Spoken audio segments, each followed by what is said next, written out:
সবাইকে স্বাগত দীপ্ত সংবাদে, সাথে রয়েছে দোলা ডলরেস। বিএনপি চেয়ারম্যান তারেক রহমান বলেছেন, দেশ পরিচালনার অভিজ্ঞতাকে কাজে লাগিয়ে তার দল রাষ্ট্র পুনর্গঠনের কাজে হাত দিতে চায়। রাজধানীর বনানীতে সকালে নির্বাচনী পথসভায় তিনি এমনটা জানান। তারেক রহমান বলেন, নির্বাচন ঘিরে মানুষের অনেক প্রত্যাশা তৈরি হয়। বিএনপির কাছে সারা বাংলাদেশের মানুষের অনেক প্রত্যাশা আছে। পথসভায় ফ্যামিলি কার্ড ও কৃষি কার্ডের গুরুত্ব তুলে ধরেন তিনি। এরপর কলাবাগানে আরেকটি পথসভায় অংশ নেন তারেক রহমান। পর্যায়ক্রমে ঢাকা ৮ আসনে পীরজঙ্গি মাজার রোড, ঢাকা ৯ আসনে মান্ডা তরুণ সংঘ মাঠ, ঢাকা ৫ আসনে যাত্রাবাড়ি শহীদ ফারুক রোড, ঢাকা ৪ আসনে জুরাইন শ্যামগঞ্জ রোড, ঢাকা ৬ আসনে ধূপখোলা মাঠ এবং সবশেষ ঢাকা ৭ আসনে লালবাগ বালুর মাঠে সন্ধ্যায় আয়োজিত জনসভায় বক্তব্য দেওয়ার কথা রয়েছে তার। আমাদের নেতার উপর আস্থা রেখে বিএনপি একমাত্র রাজনৈতিক দল যা সেই পরিকল্পনা, যা সেই কর্মসূচি, যা সেই অভিজ্ঞতা আছে। কাজে এই বিএনপিকে আপনার সুযোগ দিন, ইনশাআল্লাহ বিএনপি আপনাদেরকে সাথে নিয়ে আগামী দিনে দেশ গঠন করতে দিয়ে আমাদের সামনের দিনের মূল লক্ষ্য, মূল রাজনীতি হচ্ছে দেশকে পুনর্গঠন করা। যে দেশকে স্বৈরাচার ভেঙে চুরে শেষ করে দিয়ে গেছে, ইনশাআল্লাহ আমরা সেই দেশকে জনগণকে সাথে নিয়ে আবার গড়ে তুলব ইনশাআল্লাহ। দেশ কিন্তু আমাদের, কেউ বাইরে থেকে এসে আমাদেরকে এই দেশ গঠন করে দিয়ে যাবে না। দেশ কিন্তু আমাদের, এই দেশ আমাদেরকেই করতে হবে। নিজের ঘর যেরকম নিজেকে সামাল দিয়ে রাখতে হয়, এই দেশকে আমাদেরই করতে হবে, আমাদেরই তৈরি করতে হবে, আমাদেরকে সামাল দিতে হবে। তারেক রহমানের কর্মসূচির বিষয়ে আরও বিস্তারিত জানবো। সহকর্মী আলওয়ান খান রয়েছেন এই সংবাদটি সংগ্রহ করতে, যাচ্ছি তার কাছে। আলওয়ান, ঠিক একটু আগেই তো কলাবাগান ক্রীড়াচক্র মাঠে তারেক রহমান পথসভায় বক্তব্য রেখেছেন। তিনি সেখানে কি বলেছেন বিস্তারিত জানাবেন। সেখানে যারা নেতাকর্মীরা বক্তব্য দিয়েছেন তারা কি বলেছেন, এরপর তারেক রহমানের গন্তব্য কোথায়? আপনারা জানেন যে জাতীয় সংসদ নির্বাচনকে সামনে রেখে আজকে পরিচালনা করার বিএনপির চেয়ারপারসন তারেক রহমান আজকে ঢাকায় আজকে মোট 8টি স্থানে চেয়ারপারসন জনসভা করবেন। এদের মধ্যে বনানীতে কামাল আতাতুর্ক জনসভা করেছেন।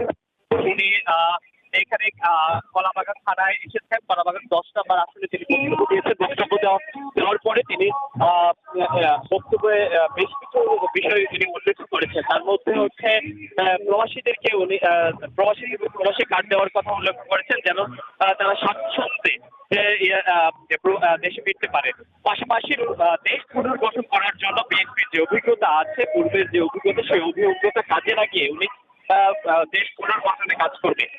এই বিষয়গুলো প্রাধান্য দিয়ে আজকে কলাবাগান থানা কলাবাগান ১০ আসনের যে নির্বাচনের পথসভা জনসভা, সেখানে উনি বক্তব্য রেখেছেন। তিনি কিছুক্ষণ আগেই কলাবাগান প্রাঙ্গণের যে জনসভা প্রস্তাব করেছে। জনসভা প্রস্তাব করার পরে উনি প্রতিটি এলাকার জনসভা প্রাঙ্গণ, সেখানে উনি যাচ্ছেন। এর মধ্যে উনি রাস্তায় আসেন, তিনি কিছুক্ষণ পরে সেখানে সেই এলাকায় জনসভা করবেন।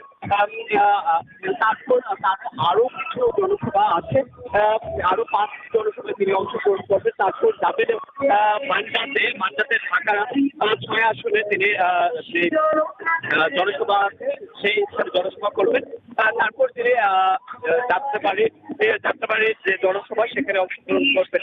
এরকম করে তিনি মোট 8টি স্থানে আজকে জনসভা করবেন। জনসভার পরবর্তীতে উনি সন্ধ্যা 6টা নাগাদ এই জনসভাতে অংশগ্রহণ করে তিনি আজকের এই জনসভার কাজ শেষ করবেন।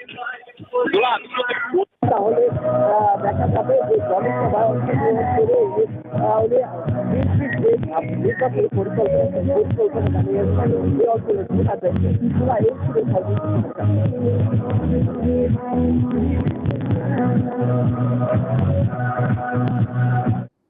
কলাবাগান ক্রীড়াচক্র মাঠ থেকে সরাসরি যুক্ত ছিলেন সহকর্মী আলওয়ান খান। অন্যায়ের বিরুদ্ধে প্রতিবাদের সময় ইন্টারনেট বন্ধ করা হয়েছিল। একই অন্ধকার পথে নির্বাচন কমিশন হাঁটা শুরু করেছে বলে অভিযোগ করলেন জামায়াতে ইসলামীর আমির শফিকুর রহমান। তিনি আরও বলেন, একটি পক্ষ নির্বাচনে হেরে যাওয়ার ভয়ে চোরাই পথে ভোট হাইজ্যাক করার চেষ্টা করছে, কিন্তু জুলাই যোদ্ধার ঘুমিয়ে নেই, তারা এখনও জেগে আছে। সকালে রাজধানীতে মোহাম্মদপুরে আয়োজিত নির্বাচনী জনসভায় জামায়াতের আমির এসব কথা বলেন। একই দিনে তার নিজ নির্বাচনী এলাকা ঢাকা 15 আসনে পথসভা ও ঢাকার দোহারে একটি জনসভায় যোগ দেওয়ার কথা রয়েছে। পৃথিবীর মানবিক এবং সাংবাদিক বন্ধুগণ, আমরা তাদেরকে ফ্যাসিবাদের বিরুদ্ধে জুলাইতে যখন আন্দোলন শুরু হয় তখনও কিন্তু ইন্টারনেট কেড়ে নেওয়া হয়েছিল, যাতে অপরাধ গোপন করা যায়, যাতে খুনকে বৈধতা দেওয়া যায়। আবার আমরা কার ইশারায় কেন একই অন্ধকার গলিপথে আমাদের নির্বাচন কমিশন হাঁটার চেষ্টা করছে। তারা নির্বাচনের দিন 400 মিটারের ভিতরে সব ধরনের রেকর্ডিং বা ক্যামেরা, মোবাইল সব কিছুকে তারা নিষিদ্ধ করতে যাচ্ছেন। আমরা পরিষ্কার বলে দিতে চাই, জুলাইয়ে ওই অপকর্ম যেমন মেনে নেওয়া হয়নি, আজকেও মেনে নেওয়ার কোনো প্রশ্নই ওঠে না। আসন্ন জাতীয় নির্বাচনে টাকার অপব্যবহার রোধে মোবাইল ব্যাংকিং সেবা বা MFS ও ইন্টারনেট ব্যাংকিং সেবায় সাময়িক সীমাবদ্ধতা আরোপ করেছে বাংলাদেশ ব্যাংক। নির্দেশনা অনুযায়ী গত রাত 12টা থেকে আগামী 12 ফেব্রুয়ারি রাত 11:59 পর্যন্ত মোট 4 দিন ইন্টারনেট ব্যাংকিং সহ বিভিন্ন ব্যাংক অ্যাপের মাধ্যমে ব্যক্তি থেকে ব্যক্তিতে টাকা পাঠানো বন্ধ থাকবে। রোববার কেন্দ্রীয় ব্যাংক এ বিষয়ে নির্দেশনা জারি করে। বাংলাদেশ ব্যাংকের এই সিদ্ধান্তের ফলে বিকাশ, রকেট ও নগদের মতো MFS প্রতিষ্ঠানের গ্রাহকেরা প্রতিবার সর্বোচ্চ 1000 টাকা পাঠাতে পারবেন। এভাবে দৈনিক লেনদেন করা যাবে সর্বোচ্চ 10,000 টাকা। এছাড়া ইন্টারনেট ব্যাংকিং সহ বিভিন্ন ব্যাংকের অ্যাপ সেবা ব্যবহার করে একে অপরকে টাকা পাঠানোর সেবা বন্ধ থাকবে।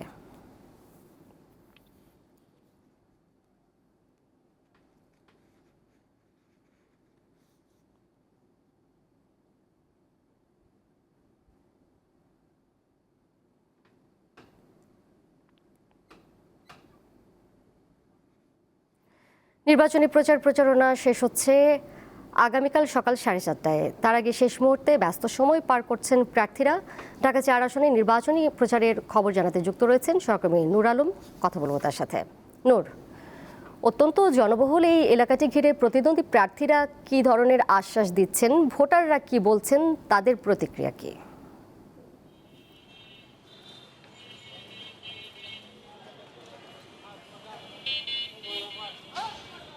হ্যাঁ দোলা, শেষ মুহূর্তে যে নির্বাচনে যে প্রচারণা সেই একেবারে শেষ মুহূর্তে বলা চলে। সেক্ষেত্রে যারা প্রার্থী রয়েছে তারা কিন্তু এখনও ভোটারদের দ্বারে দ্বারে যাচ্ছে এবং তাদের যে ইশতেহার বা যাদের যে প্রতিশ্রুতি সেটা কিন্তু তুলে ধরছেন। এবং সেই আপনি জানেন যে ঢাকা 4 আসনে একটি জনবহুল এলাকা এবং এই ভোট ব্যাঙ্কগুলো যেহেতু তরুণরা কিন্তু এবার 4.5 কোটি নতুন যারা ভোটার রয়েছে তারা কিন্তু ভোট দেবেন। সেক্ষেত্রে আমরা একটু যাচ্ছি যে এখন দেখতেই পাচ্ছি আসলে যেহেতু প্রচারণা শুরু হয়েছে, সেক্ষেত্রে একজন প্রার্থী তিনি আমরা দেখেছি যে তিনি প্রচারণা তার কাছে একটু যাচ্ছিলাম। তিনি রয়েছেন ঢাকা 4 আসনের ইসলামী আন্দোলন বাংলাদেশের প্রার্থী সৈয়দ মোসাদ্দেক বিল্লাল মাদানী। তার সাথে একটু কথা বলতে চাচ্ছি।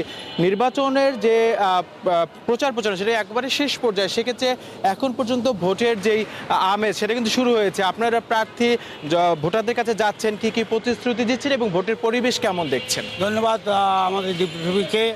আপনারা জানেন যে আগামীকাল সকাল 7:30টায় প্রচারণা বন্ধ হয়ে যাবে নির্বাচন কমিশনের আইন অনুযায়ী। এখন আমরা এই যে আমরা প্রায় 20 দিনের মতো সময় পাইলাম, আমরা প্রত্যেকটা পাড়ায় পাড়ায়, মহল্লায় মহল্লায় এবং দোকানপাট, অলিগলি, আমরা এই সে ঢাকা শ্যামপুর, কদমতলী, ঢাকা 4-এর সব জায়গায় আল্লাহর রহমতে আমরা স্কুল, কলেজ, মাদ্রাসা প্রতিষ্ঠান, মসজিদ সব জায়গায় আমরা গেছি।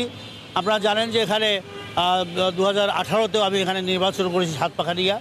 এখানে আমাদের প্রচুর লোক, আমাদের যে আমার দাদা ইসহাক সাহেব রহমতুল্লাহ আলাই, আব্বাজান ফজলুর রহমতুল্লাহ, আমাদের এই শ্যামপুর কদমতলীতে প্রচুর প্রতিষ্ঠান, মসজিদ, অনেক সংস্কার আমরা এখানে করছি, অনেক কাজ করছি। এই জন্য আমাদের ঘরে ঘরে আমাদের ভক্তরা আছে ইনশাল্লাহ। তো সেখানে আমরা একটা জরিপও আসছি বিভিন্নভাবে, তাদের দেখা যায় যে এখানে যে অন্যান্য প্রার্থীরা এই মুহূর্তে আসলে ভোটের পরিবেশটা কেমন দেখছেন? যে বিভিন্ন জায়গায় আমরা দেখেছি এখন পর্যন্ত বিভিন্ন জায়গায় বিভিন্ন সহিংসতাও খবর পাওয়া গেছে, সেক্ষেত্রে এই আসনের আসলে খবরটাও অবশ্যই এখানেও সন্ত্রাস এবং বিভিন্ন ধরনের আপনার হুমকি আছে এবং বিভিন্ন ধরনের হুমকি দেওয়া হচ্ছে। এই আসনটা একটু আমি মনে করি কঠিন, যাতে করে ভোটটা সুষ্ঠু হয় কি না এটা এখনও আমার কাছে সন্দিহান। কেননা আপনার এখানে যে বস্তি এলাকাগুলো আছে, তারপরে আপনার কিশোর গ্যাং আছে, মাদক আছে, এই সমস্ত এদেরকে দিয়া বিভিন্ন ধরনের অকারেন্স এবং কালো টাকা মাসেল এগুলো তারা হ্যাঁ, দোলা এই ছিল আমার কাছে থেকে ঢাকা 4 আসনের নির্বাচনের সর্বশেষ। আমাদের সাথে সরাসরি যুক্ত ছিলেন সহকর্মী নূর আলম। এর সাথে শেষ করছি এখনকার সংবাদ। পরের সংবাদ দেখবেন বিকেল 5টায়। এছাড়াও আরও তথ্য এবং বিনোদনের নানা খবরাখবর জানতে যুক্ত থাকুন দীপ্ত ডিজিটাল প্ল্যাটফর্মে। ধন্যবাদ সবাইকে।